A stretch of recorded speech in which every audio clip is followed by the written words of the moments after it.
कई आदिवासी गांवों के बीच एक ऐसा त्योहार है जो धरती को नरम करने के लिए मॉनसून की बारिश का इंतजार करता है। इस त्योहार को करम कहते हैं। यह सिर्फ जश्न का दिन नहीं है, यह जंगल से किया गया एक वादा है। यह पेड़ों और मिट्टी को फुसफुसाहट में कहा गया धन्यवाद है। लोग मानते हैं कि उनका जीवन जमीन के स्वास्थ्य से जुड़ा है। जब जमीन खुश होती है तो लोग खुश होते हैं। करम एक सुंदर धागा है जो समुदाय के दिल को प्रकृति की आत्मा से जोड़ता है। एक ऐसा बंधन जो अनगिनत पीढ़ियों से चला आ रहा है और आज भी गहरा अर्थ रखता है। यह उत्सव हर किसी को, छोटे बड़े, याद दिलाता है कि वे कहां से आए हैं और उन्हें असल में क्या सहारा देता है। करम त्योहार का महत्व बहुत बड़ा है। यह एकता और आशा का समय है। यह उस समय को दर्शाता है जब बुवाई का कठिन काम पूरा हो जाता है। किसान अपने खेतों को नई जिंदगी से हरे भरे देखते हैं और वे आभारी महसूस करते हैं। वे अच्छी फसल के लिए प्रार्थना करने के लिए जश्न मनाते हैं। वे प्रार्थना करते हैं कि फसलें मजबूत हों और अनाज भरपूर हो। यह त्योहार उनके देवताओं और उनके पूर्वजों के साथ एक पवित्र मुलाकात है। यह रुकने, सांस लेने और उन आशीर्वादों को स्वीकार करने का एक पल है जो धरती इतनी उदारता से देती है। पूरा गांव एक बड़े परिवार की तरह एक साथ आता है, अपनी खुशियां, अपनी चिंताएं और समृद्धि के लिए अपनी सामूहिक प्रार्थनाएं साझा करता है। इस त्योहार का नाम करम के पेड़ से मिला है, जो समुदाय के लिए एक बहुत ही खास पेड़ है। इस पेड़ को पवित्र माना जाता है। यह जीवन, उर्वरता और हर उस चीज का प्रतीक है जो बढ़ती है। लोग मानते हैं कि एक शक्तिशाली देवता, करम देवता की आत्मा इस पेड़ के भीतर रहती है। वह जंगल का रक्षक और सौभाग्य देने वाला है। करम पेड़ की पूजा करके लोग महसूस करते हैं कि वे सीधे इस दिव्य रक्षक से जुड़ रहे हैं। वे अपना सम्मान केवल प्रार्थनाओं से ही नहीं, बल्कि त्योहार के दौरान अपने हर काम से दिखाते हैं, यह सुनिश्चित करते हुए कि उनकी श्रद्धा जमीन की आत्माओं द्वारा देखी और महसूस की जाए। करम की कहानी विश्वास की कहानी है। यह सिखाती है कि यदि आप प्रकृति का ध्यान रखते हैं तो प्रकृति आपका ध्यान रखेगी। यह एक साधारण सच्चाई है जिसे ग्रामीण हर दिन जीते हैं। त्योहार इस समझौते का एक जीवंत अनुस्मारक है। यह एक ऐसा समय है जब पुरानी कहानियों को फिर से सुनाया जाता है और प्राचीन गीत गाए जाते हैं। ये कहानियां और गीत उनके पूर्वजों का ज्ञान रखते हैं। वे युवा पीढ़ी को अपने आसपास की दुनिया के साथ सद्भाव में रहने के महत्व के बारे में सिखाते हैं। करम सिर्फ अनुष्ठानों से कहीं ज्यादा है। यह एक दर्शन है, जीवन का एक तरीका है जो अस्तित्व के नाजुक और सुंदर संतुलन का सम्मान करता है। करम त्योहार प्रकृति और उसके सभी जीवों के प्रति गहरा सम्मान दिखाने के लिए मनाया जाता है। लोग मानते हैं कि हर पेड़, हर नदी और हर जानवर में एक आत्मा होती है। ये आत्माएं शक्तिशाली होती हैं और उनका सम्मान किया जाना चाहिए। त्योहार के दौरान वे सिर्फ एक देवता की पूजा नहीं करते हैं, वे पूरे जंगल को एक जीवित प्राणी के रूप में पूजते हैं। वे मिट्टी को बीज रखने और उन्हें बढ़ने में मदद करने के लिए धन्यवाद देते हैं। वे बारिश को धरती की प्यास बुझाने के लिए धन्यवाद देते हैं। कृतज्ञता का यह कार्य उनके विश्वासों के केंद्र में है। यह एक विनम्र स्वीकृति है कि मनुष्य पृथ्वी के स्वामी नहीं है, बल्कि जीवित चीजों के एक बहुत बड़े परिवार का एक छोटा, आपस में जुड़ा हुआ हिस्सा है। जानवर भी इस उत्सव का एक बहुत ही महत्वपूर्ण हिस्सा हैं। उन्हें देवताओं के संदेशवाहक और मनुष्य के सहायक के रूप में देखा जाता है। खेतों को जोतने वाले बैलों को एक दिन का आराम दिया जाता है और उन्हें फूलों से सजाया जाता है। पक्षियों को अनाज दिया जाता है क्योंकि उनके गाने खुशी और अच्छी खबर लाते हैं। लोग समझते हैं कि उनका अस्तित्व जानवरों के कल्याण से जुड़ा है। वे जानते हैं कि जानवरों के बिना एक जंगल एक शांत और खाली जगह है।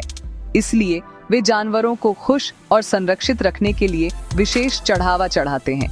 यह श्रद्धा सभी जीवों, बड़े और छोटे, तक फैली हुई है, जीवन के जटिल जाल में हर एक की भूमिका को पहचानते हुए।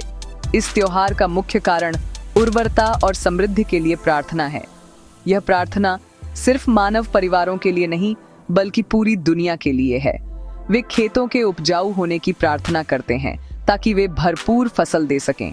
वे मवेशियों के स्वस्थ होने और कई बछड़े होने की प्रार्थना करते हैं।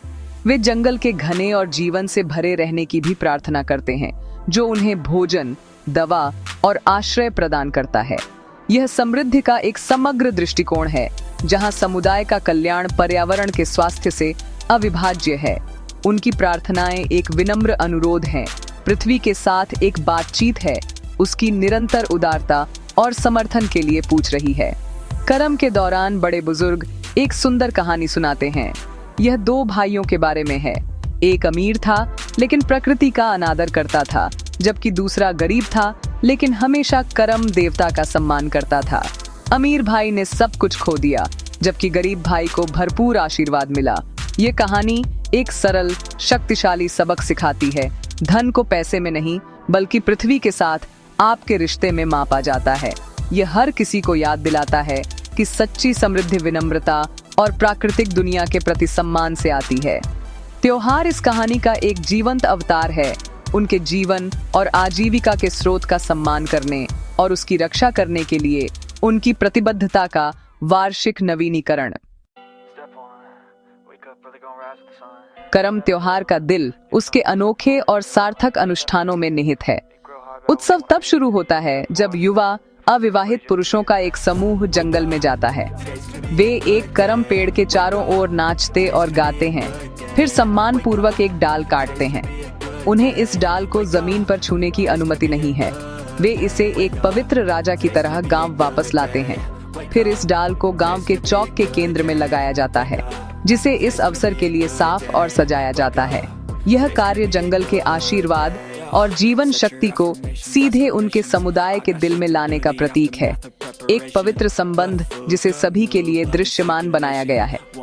संगीत और नृत्य करम त्योहार की आत्मा है।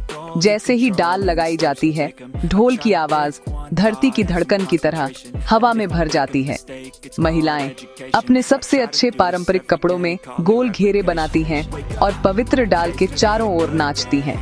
उनके हाव भाव सुंदर होते हैं और बुवाई, कटाई और दैनिक जीवन की कहानियां सुनाते हैं। पुरुष ढोल, मादल और बांसुरी जैसे वाद्य यंत्र बजाते हैं, एक ऐसी लय बनाते हैं जो ऊर्जावान और गहरी आध्यात्मिक दोनों होती है। वे जो गीत गाते हैं उन्हें करम गीत कहते हैं। ये गीत करम देवता की स्तुति करते हैं और जंगल से अपने कबीले के संबंध की प्राचीन कहानियां सुनाते हैं। त्योहार के दौरान पहनी जाने वाली पारंपरिक पोशाक एक सुंदर नजारा है। महिलाएं रंगीन साड़ियां पहनती हैं, अक्सर लाल, पीले और हरे रंग के चमकीले रंगों में, जो धरती और फसल के रंगों का प्रतिनिधित्व करते हैं। वे चांदी के गहनों से खुद को सजाती हैं, जैसे हार, चूड़ियां और कान की बालियां, जो नाचते समय धीरे से खनकती हैं। उनके बाल करीने से बंधे होते हैं और ताजे फूलों से सजे होते हैं, जो प्रकृति की सुंदरता को सीधा श्रद्धांजलि है। पुरुष साधारण लेकिन साफ धोती और कुर्ते पहनते हैं और अक्सर अपने सिर पर पगड़ी पहनते हैं। यह पारंपरिक पोशाक सिर्फ सुंदरता के लिए नहीं है, यह अवसर और उनकी सांस्कृतिक पहचान के प्रति सम्मान का प्रतीक है। रात भर अनुष्ठान जारी रहते हैं। गांव का पुजारी या पाहन करम देवता की कहानी सुनाता है और विशेष प्रार्थनाएं करता है। वह डाल को चावल, फूल और मिठाइयां चढ़ाता है। गांव में हर कोई, सबसे छोटे बच्चे से लेकर सबसे बुजुर्ग तक, अपनी प्रार्थनाएं करने आता है। वे पूरे दिन उपवास रखते हैं, इसे केवल मुख्य अनुष्ठान पूरे होने के बाद ही तोड़ते हैं। एक साथ उपवास और प्रार्थना का यह साझा कार्य उनके बंधनों को मजबूत करता है। गीत और नृत्य की रात भर की निगरानी उनकी ऊर्जा और भक्ति का चढ़ावा है। देवताओं को यह दिखाने का एक तरीका है कि उनके दिल कृतज्ञता और आशा से भरे हैं। करम त्योहार में बच्चों की बहुत खास भूमिका होती है। वे सिर्फ चुपचाप देखने वाले नहीं होते, वे सक्रिय भागीदार होते हैं। वे अपने बड़ों को देखकर और सरल अनुष्ठानों में भाग लेकर सीखते हैं। वे गांव के चौक को साफ करने और उसे फूलों और पत्तियों से सजाने में मदद करते हैं। वे बड़ी बड़ी आंखों से सुनते हैं जब बड़े करम देवता की कहानियां सुनाते हैं। लड़कियां अपनी माताओं और बहनों के साथ घेरे में शामिल होकर करम नृत्य के स्टेप्स सीखती हैं। ये शुरुआती भागीदारी सुनिश्चित करती है कि परंपराएं सिर्फ सिखाई ही नहीं जाती, बल्कि गहराई से महसूस और अनुभव की जाती है, जो बहुत कम उम्र से ही उनकी पहचान का एक स्वाभाविक हिस्सा बन जाती है। बड़े लोग परंपरा की लौ के रखवाले होते हैं। उनके पास अनुष्ठानों, गीतों और कहानियों का ज्ञान होता है। यह उनकी जिम्मेदारी है कि त्योहार सही ढंग से किया जाए।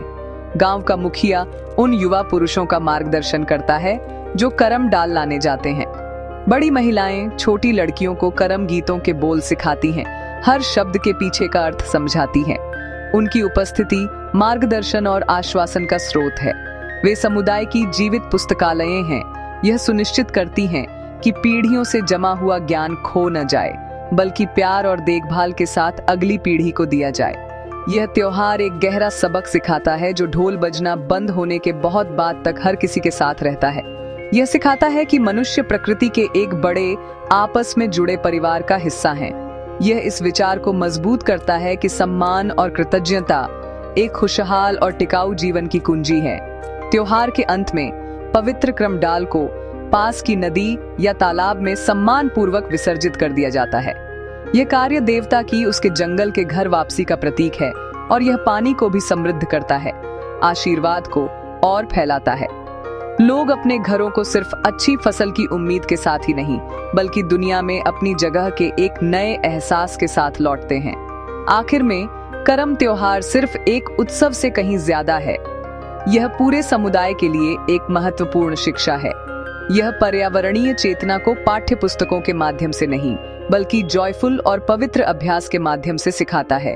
यह एक सामान्य उद्देश्य के लिए सभी को एक साथ लाकर सामाजिक बंधनों को मजबूत करता है। त्योहार लोगों को याद दिलाता है कि उनकी संस्कृति, उनकी पहचान और उनका अस्तित्व उस जमीन के स्वास्थ्य में गहराई से निहित है जिसमें वे रहते हैं।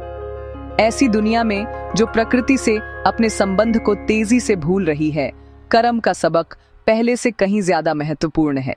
यह धरती के साथ सद्भाव में कैसे रहना है, इसका एक सुंदर और प्रेरणादायक उदाहरण है।